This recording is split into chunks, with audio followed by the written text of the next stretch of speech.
మీ business ఏదైనా మీ ఊర్లో promotion చేయాలంటే అది సుమన్ టీవీతోనే సాధ్యం. ఇప్పుడే సంప్రదించండి.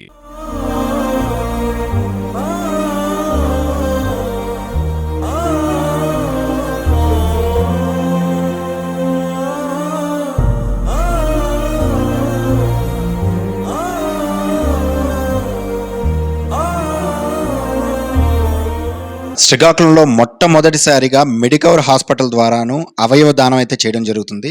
సో మెడికవర్ ఛాంబర్ ఎండి గారు డాక్టర్ శ్రీధర్ గారి ద్వారా ఒకసారి తెలుసుకునే ప్రయత్నం అయితే చేద్దాం. సార్ నమస్తే అండి. ఫస్ట్ టైం ఇక్కడ అవయవ దానం అయితే మన మెడికవర్ ద్వారా చేస్తున్నారు. అసలు దీనికి కావాల్సినటువంటి ఎక్విప్మెంట్ కానీ ఎవ్రీథింగ్ ఏర్పాట్లన్నీ ఇక్కడ ఉన్నాయంటారు? నమస్తే అండి. నిజంగా ఈరోజు అనుకోకుండా పేషెంట్కి అలాగే యాక్సిడెంట్ అవ్వడం ఎంతోమంది జరుగుతూ ఉంటాయి, కానీ అవయవదానం మీద అవేర్నెస్ చాలా తక్కువ. ఈరోజు చనిపోయినటువంటి వ్యక్తి ఒక గవర్నమెంట్ ఎంప్లాయ్, వాళ్ళ ఫాదర్ ఒక వ్యవసాయ కూలి. అన్నిటికీ మించి వాళ్ళ ఫ్రెండ్స్ చాలా మంచిగా ఉన్నారు, అందరూ చదువుకున్న వాళ్ళు ఉన్నారు, అందులో ఒక సబ్ ఇన్స్పెక్టర్ గారు కూడా ఉన్నారు, అలాగే మిగతా ఫ్రెండ్స్ కూడా చదువుకున్న వాళ్ళు ఉన్నారు.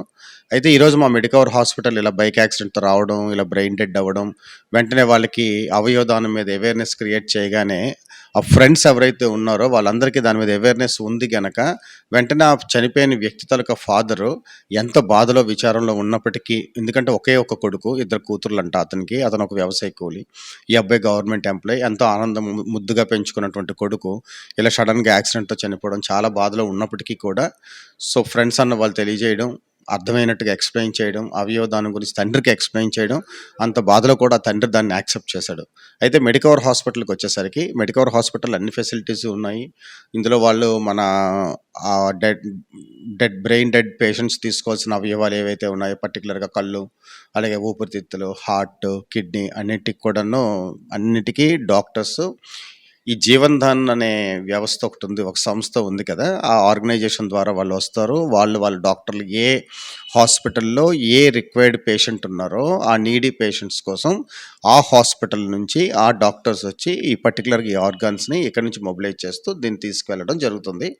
దానికి మెయిన్గా దానికి కావాల్సింది ఏంటంటే హాస్పిటల్ ఎక్విప్మెంట్ పక్కన పెడితే మన ఊరు నుంచి వాటిని తీసుకెళ్లాల్సింది చెన్నైకో, హైదరాబాద్కో, వైజాగ్ వెళ్ళేటప్పుడు పర్టికులర్ ఇతన్న అంటే ఒక సర్టెన్ పీరియడ్లో టైంలో మనం దాన్ని తీసుకువెళ్లాల్సి ఉంటుంది ఫ్రీజింగ్ క్యారియర్స్లో. అది చాలా ఇంపార్టెంట్. సో దానికి పర్టికులర్గా వెంటనే ఎస్పీ గారికి చెప్పిన వెంటనే ట్రాఫిక్ అన్ని కంట్రోల్ పెట్టి ఎస్కార్ట్ కూడా ఇస్తూ దానికి మెయిన్గా వైజాగ్ ఎయిర్పోర్ట్కి వెళ్ళేంత వరకు కూడాను అన్ని సదుపాయాలు కూడా కల్పిస్తున్నారు. ఈ పర్టికులర్గా ఇదంతా జరగడానికి ఇది ఒక గవర్నమెంట్ అంటే ప్రభుత్వం సహకారంతో జరగాలి వీటన్నింటికును. అలాగే కలెక్టర్ గారికి చెప్పిన వెంటనే ఆయన కూడా సరైనటువంటి అన్ని ఏర్పాట్లు ఆర్గనైజ్ చేయగలిగారు. అలాగే ఎస్పీ గారు ఓకే చేశారు. అలాగే మెడికవర్ హాస్పిటల్లో ఉన్న డాక్టర్స్ అందరు కూడాను తక్షణమే అన్నింటినీ ఆర్గాన్స్ని తీయడం, వాటిని మళ్ళీ ట్రాన్స్పోర్ట్ చేయించడానికి అన్ని ఫెసిలిటీస్ మన మెడికవర్ హాస్పిటల్స్లో ఉన్నాయి. ప్లస్ ఉన్నవన్నీ కూడా వైజాగ్ నుంచి, హైదరాబాద్ నుంచి, చెన్నై నుంచి డాక్టర్స్ వస్తున్నారు కనుక టీమ్ ఆఫ్ డాక్టర్స్ వాళ్ళు తీసుకొచ్చి ఆ క్యారియర్స్ని తీసుకొచ్చి వాళ్ళే జాగ్రత్తగా తీసుకువెళ్తారు. అదేవిధంగా ఇప్పుడు చాలామందికి ఈ అవయవ దానం చేస్తే ఏం జరుగుతుంది, ఇది సక్రమంగా అవయవదానం అవుతుందా అనే అపోహలు ఉన్నాయి. దానిపైన మీరు ఇచ్చే ఏం లేదు సార్. ఇప్పుడు పర్టికులర్గా మనకి ఎంతవరకు తెలిసి ఏంటంటే బ్లడ్ అనేసరికి ఇప్పుడు ఒకప్పుడు బ్లడ్ అనేది ఒక 5 years 10 years బ్యాక్ ఆలోచిస్తే బ్లడ్ డొనేషన్ చేయడానికి కూడా చాలామంది భయపడుతుండేవాళ్ళు ఏమైనా అవుతుందా అని. ఈరోజు బ్లడ్ అనేసరికి ఏ ఫంక్షన్ చూసుకున్న సంవత్సరంలో కొన్ని లక్షల యూనిట్లు దేశం ఒక ఊర్లోనే, ఇప్పుడు శ్రీకాకుళం లాంటి ఊర్లోనే కొన్ని వేల యూనిట్లు బ్లడ్ ఈజీగా స్టూడెంట్స్ వచ్చి ముందరికి వచ్చిస్తున్నారు. ఎందుకు? బ్లడ్ డొనేషన్ చేయడం వల్ల ఏ ప్రాబ్లం రాదు అన్న అపోహ అనేది పోయింది. ఒకప్పుడు బ్లడ్ డొనేట్ చేస్తే మనిషి పడిపోతాడు, నీరసం అయిపోతాడు, బ్లడ్ పోద్ది, ఏవో క్యాన్సర్లు వచ్చేస్తాయి, ఏవో డిఫరెంట్ ఆలోచనలు ఉండేవి పేషెంట్స్కి, బ్లడ్ డొనేట్ చేసే వ్యక్తులకి. ఇప్పుడు దాని మీద అపోహలన్నీ పోయి బ్లడ్ డొనేషన్ ఈజీగా చేస్తున్నారు. అలాగే ఆర్గన్ డొనేషన్ కోసం వద్దాం. ఆర్గన్ డొనేషన్ అనేసరికి డెడ్ బాడీ నుంచి తీసుకున్నది, ఆల్రెడీ చనిపోయి ఉన్నారు, చనిపోయిన పేషెంట్ నుంచి మనం ఆర్గన్స్ తీసుకుంటున్నాం కనుక అది ఇవ్వడం వల్ల అపోహ కాదు, కానీ దాని మీద ఇంకా జనాలకి అవేర్నెస్ లేదు ఆర్గాన్స్ని. ఇప్పుడు కొన్నిసార్లు మనం చూస్తుంటాం, చాలా మంది చదువుకున్న వాళ్ళు రీసెంట్గా ఒక ఎడ్యుకేటెడ్ ఒక సైంటిస్ట్ మన ఊర్లో ఒక చాలా పెద్ద ఇంజనీర్స్ కూడా వాళ్ళు చనిపోయిన తర్వాత వాళ్ళ డెడ్ బాడీని మెడికల్ కాలేజ్లో స్టూడెంట్స్ కోసం డిసెక్షన్ కోసం ఫస్ట్ ఇయర్ స్టూడెంట్స్ నేర్చుకోవడం కోసం వాళ్ళ బాడీని కూడా ఇచ్చేసే ముందర రాసిచ్చే వాళ్ళు. అంటే ఎవరు వాళ్ళు అలా రాసేవాళ్ళు, వాళ్ళకి నాలెడ్జ్ ఉన్నవాళ్ళు, అవేర్‌నెస్ ఉన్నవాళ్ళు, బాడీని మనం వాళ్ళకి డిసెక్షన్‌కి ఇద్దాం. మన కాలేజ్‌లో ఇస్తే వాళ్ళు మన బాడీ మీద వాళ్ళు చదువుకుంటారు అనే ఆలోచనతో ఇస్తున్నారు. అవి కూడా ఎంతమంది ఇప్పుడు కూడా డిసెక్షన్ చేసే బాడీస్ చాలా తగ్గిపోయేవి. ఒకప్పుడు ఇచ్చేంత ఇప్పుడు ఇవ్వడం లేదు. అవేర్‌నెస్ ఉన్నా కూడాను బాడీస్ ఇంకా ప్రాపర్‌గా మెడికల్ కాలేజ్‌కి వెళ్ళట్లేదు. ఫస్ట్ ఇయర్ చదువుతున్న స్టూడెంట్స్ కోసం.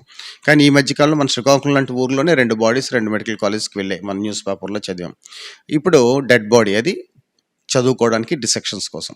ఇప్పుడేంటి ఆర్గాన్స్ అంటే మన బాడీలో ఉన్న ఆర్గాన్స్ బ్రెయిన్ డెడ్ అవుతున్న పేషెంట్స్‌లో, అంటే పేషెంట్ బ్రతికే ఉంటాడు, ఇంకా కంప్లీట్‌గా చనిపోడు. కానీ చనిపోతాడు ఎలాగో డిక్లేర్ చేసే ముందర. ఆ ఆర్గాన్స్ అన్నది వేరే అవసరమైన, ఇప్పుడు కిడ్నీ అవసరం ఉన్న వాళ్ళకి, అలాగే లివర్ అవసరం ఉన్న వాళ్ళకి, హార్ట్ అవసరం ఉన్న వాళ్ళకి వెంటనే మనం ట్రాన్స్‌ప్లాంట్ చేయగలిగితే మరొక 5, 6 ప్రాణాలు బ్రతుకుతాయి ఒక మనిషి నుంచి. ఈరోజు ఒక వ్యవసాయ కూలి ఎలాగైతే వాళ్ళ అబ్బాయి తాలూకు అవయవాలు ఇచ్చాడో దాన్ని స్ఫూర్తిగా తీసుకొని అలాంటి అనుకోని పరిస్థితుల్లో అవయవాలు డొనేట్ చేసే అవకాశం ఉంటే మాత్రం తల్లిదండ్రులు, బంధువులు ఆలోచించి దానికి ముందరకొస్తే అతను చనిపోయినా కూడా ఆయన బాడీ పార్ట్స్ అనేవి ఇంకో 4, 5 ప్రాణాలు నిలబెడుతుంది.